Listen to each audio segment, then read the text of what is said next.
Hi, I'm Patricia Allingham Carlson, and this is my video of how I painted wind chimes. Years ago, we moved to a new house, and a dear one gave me some wind chimes as a gift. These wind chimes were very pretty, but they were made of glass. I worried they were going to beat themselves up and maybe break when the wind blowed on them, but it really didn't happen, and they worked out beautifully and made a pretty sound. And I enjoyed them for many years. In fact, when we moved, I took a small piece of a broken glass, put it in my purse, and it's still there as a remembrance of the dear one who gave it to me. I hope you enjoyed my video. Give it a thumbs up. And now let's paint. Sometimes I start out by marking my colors. I have a lot of different reds, and I wanted to see what would work the prettiest and the best for the photographic image I had. So here I'm concentrating my reds real good and trying out some different ones. Yeah, I have cadmium red, alizarin crimson, I have quin red, I have pink magenta, I have cadmium. I'm trying out all different colors, and I'm also mixing them together to see what they look like. The clear winner seemed to be the cadmium red.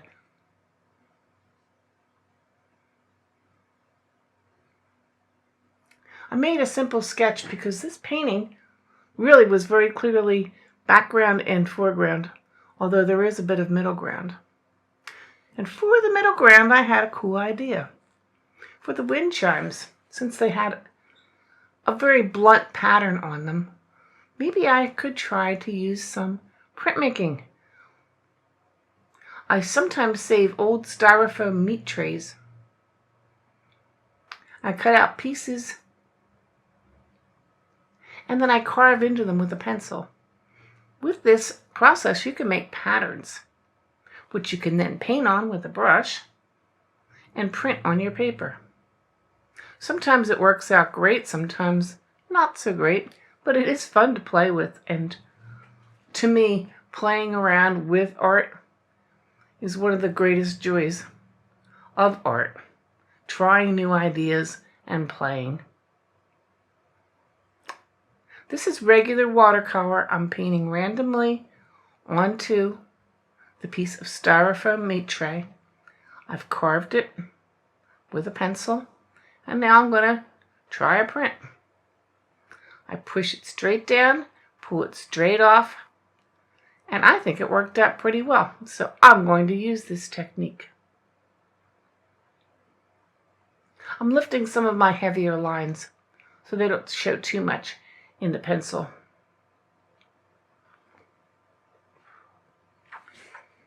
Next thing I'm doing is painting in plain water onto the background and then dropping in the brilliant red colors and letting them blur and run. Now I'm thinking it was a day where it must have been very dry in the air because the paper was drying quickly and it wasn't running a whole lot. So it wasn't doing what I was counting on, but it worked well enough. In this case, what's in the background is a very bright red flower. The wind chimes were hanging in front of the flower, and in front of that was growing another flower. I loved the colors in the photograph. I loved the combination, and I loved how the light sparkled on everything. So that is what I'm trying to capture. I'm letting the greens run into the red as much as possible because background should be blurry, at least for this type of painting. And there was also a lot of strong yellows.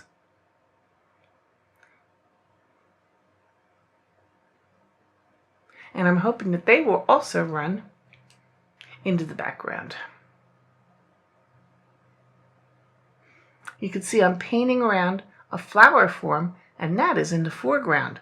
That is the purple flower, which will be growing up in front of everything.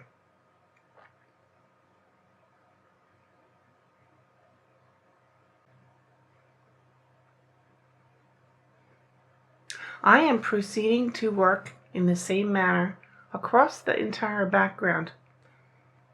I'm putting down my water ahead of time, and then I'm touching in with different colors for the background colors. I'm being careful to paint around small, delicate stem areas because I think this painting needed the delicacy of little tiny flowery details. Not too much, but enough. This is all taking a lot of time, and painting is so relaxing. So I'm having a very nice time with this. Just laying it out step by step by step.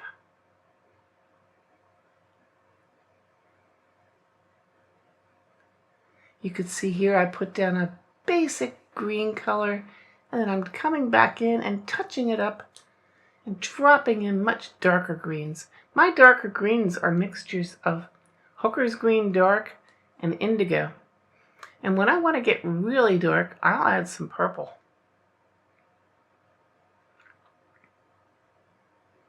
The top of the painting was far more lit up with light, and the bottom of the painting was much darker.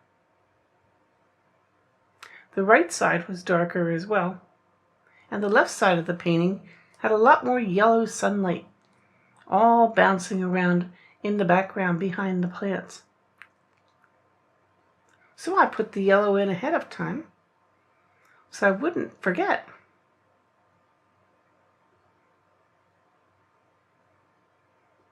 And now I'm proceeding across the page from right to left, adding my greens, my darks, and then I will add my reds and my brights to the upper areas.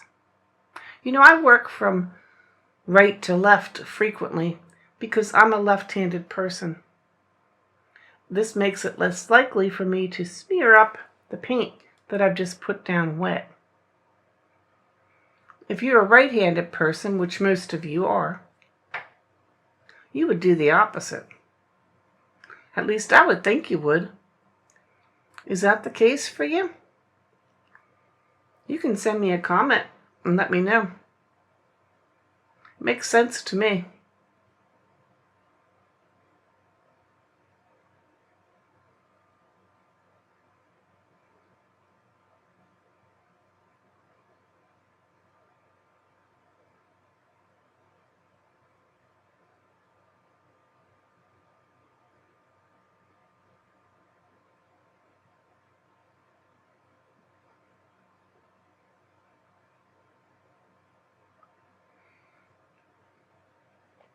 The flowers and the leaves, the stems, the wind chimes have become much more intricate, so it's taking me a lot longer to paint around all these small forms.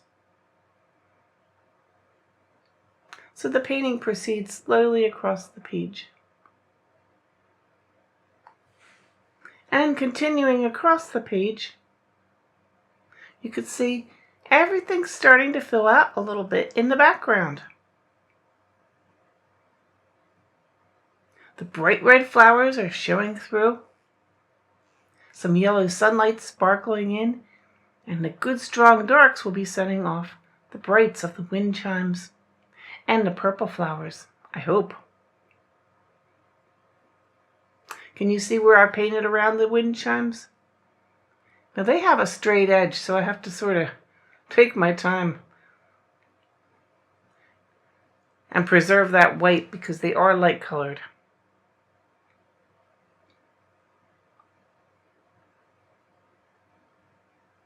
But as the background fills in, the forms on top will be much more clear to paint.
And we are wrapping up that background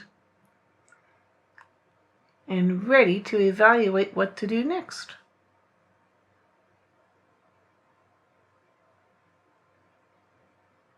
But I know what I'm excited to try to add to this painting, and that is the printing of the wind chimes.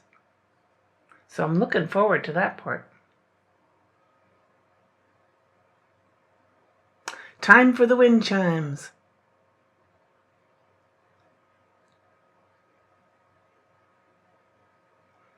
I'm using a pretty good thick paint. Not real wet and watery, because that won't print well at all. I'm also putting it on toward the dry side.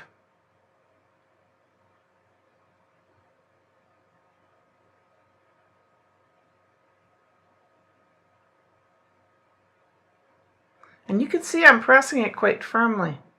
So there is a wind chime on the right side, and there's one going down the center, or close to the center. I'm renewing my paint to do the center wind chime.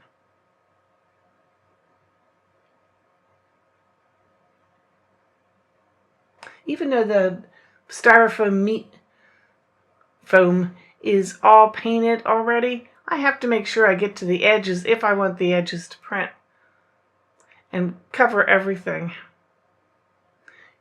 But it's easy to clean and wipe off if you've done too much. And there we go. I think that made a nice pattern. And I do a little fill in where needed.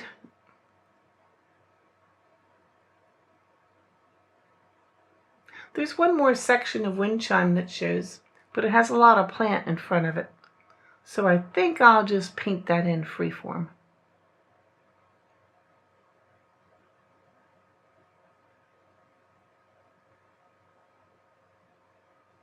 And now I go back and clean up some edges.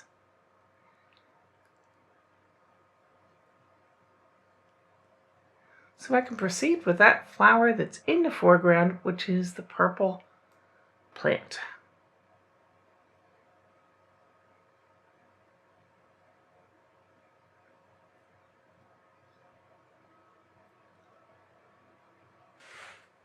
Wrapping up that section, now I'm ready to find the right purples.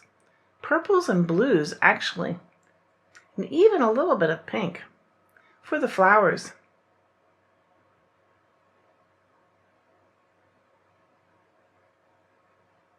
It's been a long time since I had these flowers. And I took the photograph, like I said, maybe 20, 30 years ago. So I don't know, honestly, what kind of flower they are. If you think you can ID them from my painting, make a note for me. Thanks.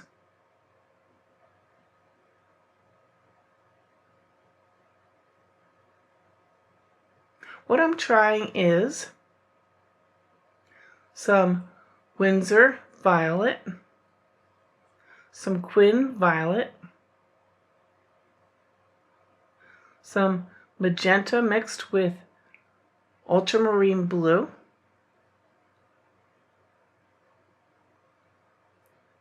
and some cobalt blue.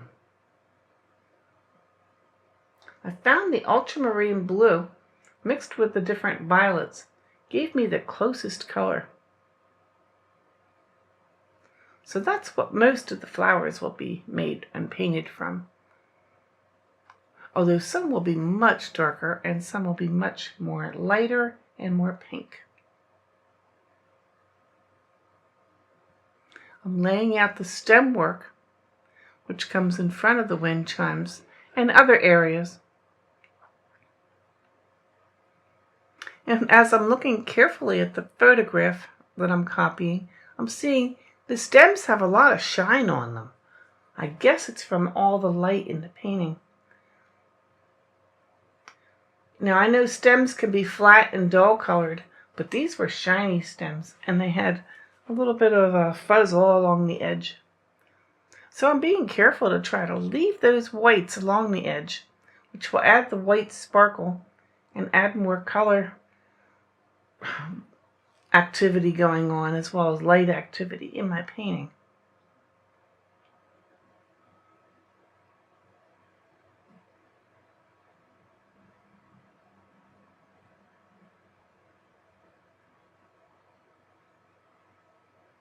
Once I have the stems worked in, I begin laying the first layers of color or glaze for the flowers.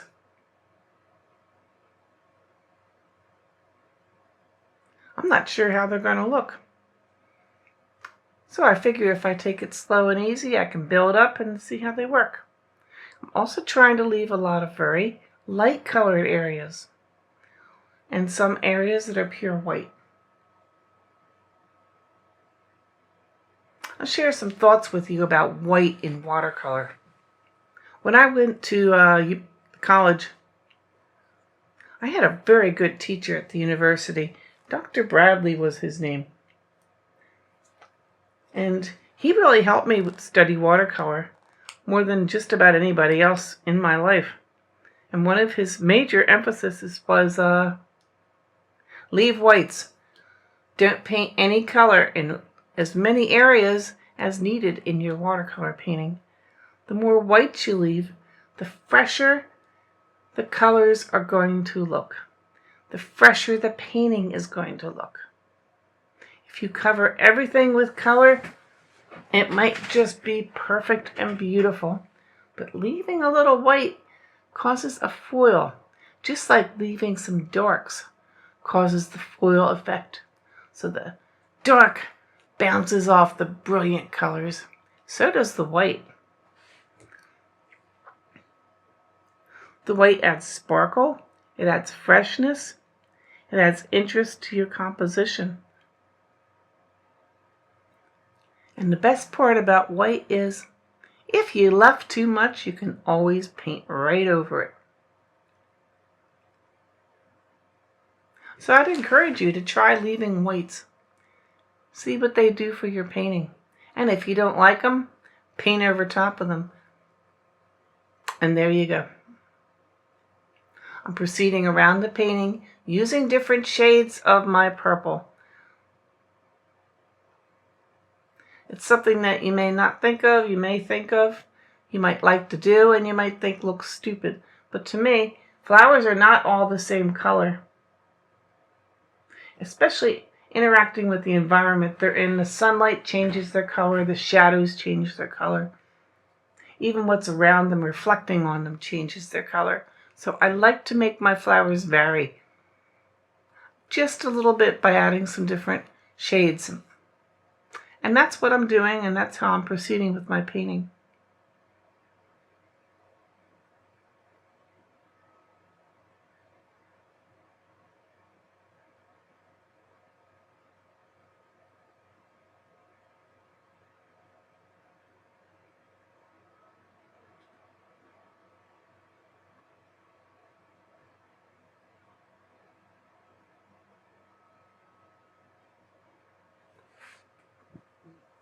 Around the work I go, picking out each individual flower.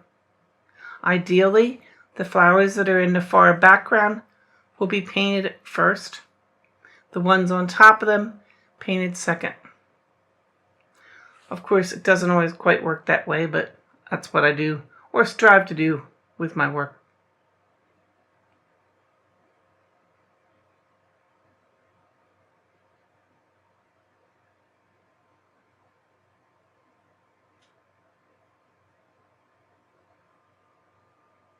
I do think it's coming together. What do you think?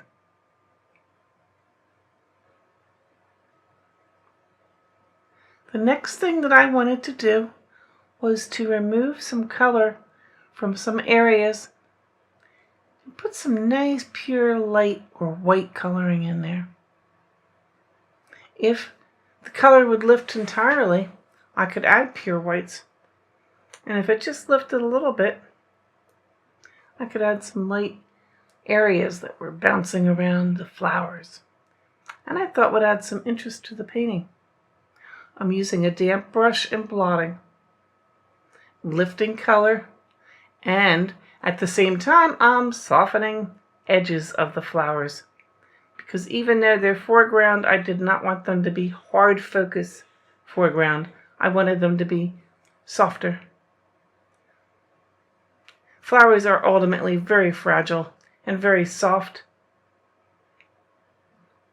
and I like that appearance. So I'm encouraging it by lifting color and softening edges.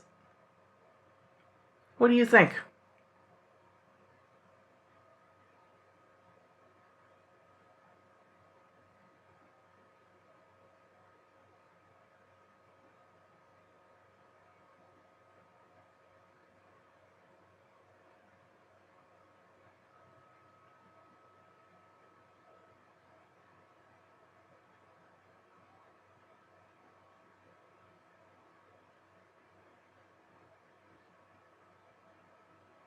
Toward the end of this painting session, which for me had me almost done, I made some notes on the left side of my mat board that's tacked down with tape, with the paper, because I was done painting for the day, but I needed to make some definite corrections and some suggestions for myself.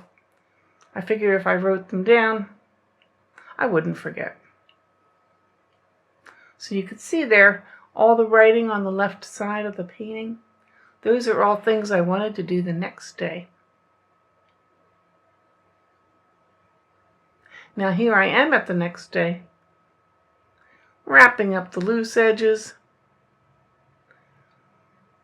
seeing what needs to be done and what I'm happy with. My evaluation technique for self-evaluation involves covering over different sections of the painting and seeing what seems to stand out that way.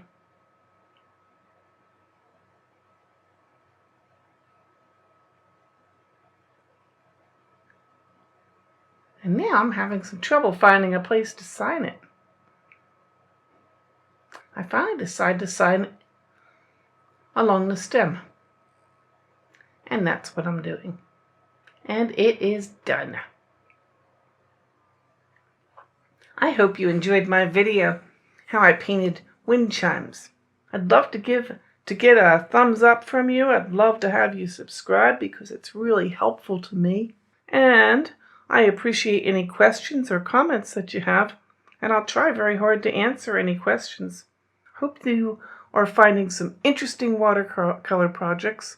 I think my next one might be a flower again. But I'll see you next painting. Bye!